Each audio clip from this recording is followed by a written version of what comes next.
ناظرین، ادھر سوات میں شادی شدہ لڑکی لڑکا بن گیا۔ لڑکا بننے والا عزت خان اب گھر بیٹھنے کے بجائے باپ کے کاموں میں ہاتھ بٹانے لگا ہے۔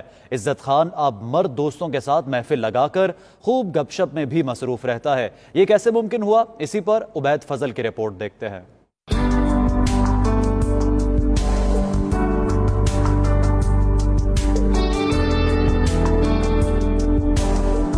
یہ ہے سوات کا عزت خان، جو کچھ عرصہ قبل زہرت خان ہوا کرتی تھی۔ زہرت خان کی شادی سوات کے ایک نوجوان سے ہوئی تھی۔ شادی کو 18 ماہ ہی گزرے تھے کہ زہرت کو اپنے جسم میں تبدیلی محسوس ہونے لگی۔ ڈاکٹر کے پاس گئی تو اسے لڑکا بننے کی نوید سنائی گئی۔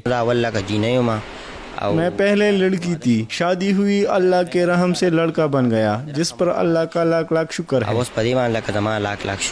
عزت خان اب لڑکا تو بن گیا، مگر اسے اب ایک آپریشن کی ضرورت ہے جس کے اخراجات وہ برداشت نہیں کر سکتا۔ حکومت سے ہمارا یہ اپیل ہے کہ اس کے خرچ ہے، ہم غریب لوگ ہیں، جو اس کا آپریشن ہو جائے۔ والد کے ساتھ کاموں میں ہاتھ بٹانے والا عزت خان یاروں اور دوستوں کے ساتھ تو خوش ہے، مگر اس کے شوہر کو زہرت کے جنس کی تبدیلی کے بعد علاقہ چھوڑ کر ملک کو بھی خیر بات کہنا پڑا۔ عبید فضل، 92 نیوز، سوات۔